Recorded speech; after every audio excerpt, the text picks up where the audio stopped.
My name is Lamont Williams. I am from the Austin community on the west side of Chicago, and I am here today with the Ford Boss Man. We're on the south side of Chicago. I won't give specifics because that's not why we're here. I saw his podcast a few weeks ago, and I thought that I'd say to myself, I'm going to go and find this gentleman because there are some things that we need to talk about in this city.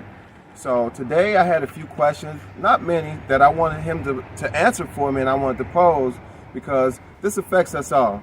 So I wanted to ask you, what did you think about term limits for the city and the mayor? I mean, I think it's a good idea. We talked a little bit earlier on it, and it was and term limits in accordance with on what they are doing for us as a community. Okay. When you say, I know a mayor can keep getting reelected over and over and over and over again, I don't too much care for that. I don't think that's a good idea to allow somebody to hold that seat for that long over and over and over again. Okay. But in reference to what we were talking about earlier when we were saying when there needs to be a term limit versus some type of accountability. What if you don't like something that's going on or the community doesn't want that person there? And that's when I mentioned maybe like a quarterly report card. Yeah. Maybe like when you're at work and it's maybe like a progress report. And if you get 2 bad quarters of a progress report, well, I guess you get fired or you have to find somewhere else to work because we don't need you here. So could you expound on that a bit? I like that because if there's something consistently going on with somebody that's politically representing us and we're voicing that something needs to change and they're not showing some kind of progression and even if they have to seek some kind of counselship on what they need to do and it's not being done, well then that's not the person for us. Okay. We can't take these baby steps with, like if I hire an employee or something like that, it's my job to coach that person up and counsel that person up to try to make them a better person, understand what my needs and expectations are, and try to give some kind of direction on how to get there.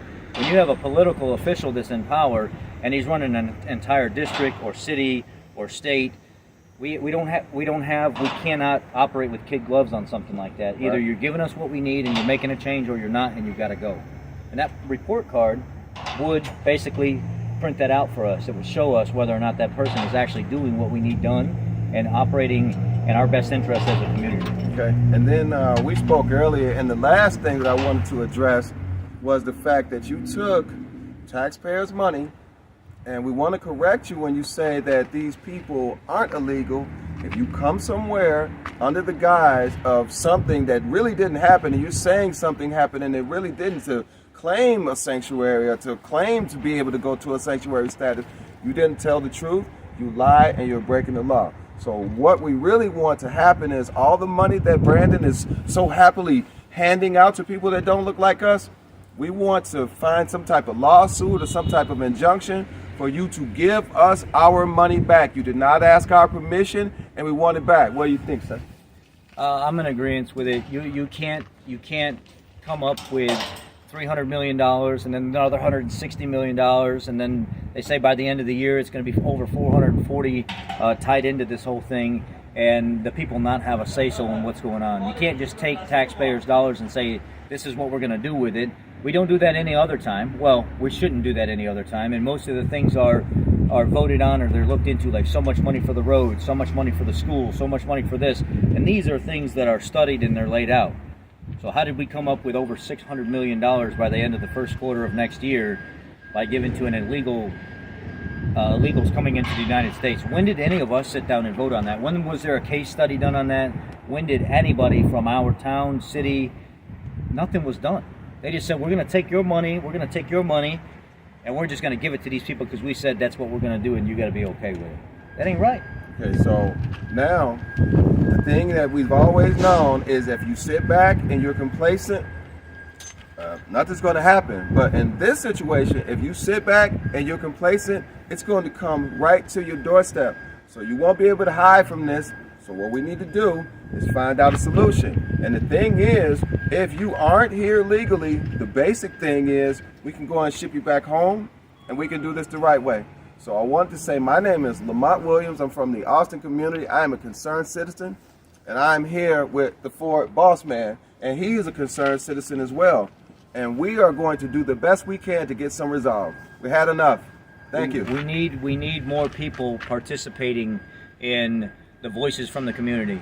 If you guys are sitting at home and you're feeling patriotic and you're feeling these kind of certain ways to where you're wishing the best, but you're not out participating to try to make sure that the best is actually happening, you're not part of the change. You're not doing anything. Your nice messages on these videos and stuff like that, they only go so far. If bodies are not present when these meetings and stuff are happening, when the community is supposed to be there talking, you're not doing anything. You need to show up. Numbers, volume of people speak more than anything, not violence. People showing up and saying, this is what we need change, and we're not okay with this. So this needs to get big, fast, because if it doesn't, it's going to be in trouble. It's going to be on your doorstep real fast, and it's happening all over the country right now. So you need to start doing something about it. Thank you. Chicago, we're back at it again. I won't disclose my location, but just let you know that my feet are on the ground. We have an issue where we have people in our neighborhood that are not here legally. And I think that we're at the point in the city, and the mayor has just basically made us know that what we're giving you is what you'll take, and it should be good enough, and if it's not, then okay. Well, we have a problem with that. The first thing is the word illegal. If you are not here legally, you shouldn't be doing anything but making a plan expeditiously to send the people back where they came from. And it's just not people from Venezuela. If you are here illegally, you should go back home immediately and go through the process the right way. So understand, Mr. Johnson, that we are not going to allow you to just spoon feed us what you feel we want. We want our city back. We want you to give us the tax money back that you spent on people that you did not ask for. And we really want to know, is there some way that we can have some type of lawsuit or something brought up against you? You know, because you now all of a sudden you hear us. No, you're about to feel us this time. It is all the way too late. It's all the way too late. We've been being nice and asking. Now we're telling that this will not persist, and we're going to change this, sir. Period. Now, for those in the community that understand that the urb and the flow of the neighborhood has been disrupted because we have too many people here that shouldn't be here. We have people walking around aimlessly in the neighborhood, casing people's houses, stealing. We got people driving in the neighborhood like we in NASCAR or something, and people just over in the neighborhood disrespecting each other. That should not be. And if people were able to be made to adhere to the law, then things will be fine. So we need to change things, and that's why I'm here yet again to tell you that we are not going to accept what you put in front of us. Thanks again, but no thank you.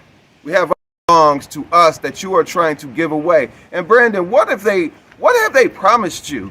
What are they giving you? How much money are you making off this? Sir, you are not just doing this because you want to do it out of the kindness of your heart. Someone has promised you something, and we are going to find out what it is, and it's going to come to light, and we would like for you to leave. Thank you. Record. Hi, Prosperity here again from Income Prosperity. So you heard a lot that went on today in our podcast.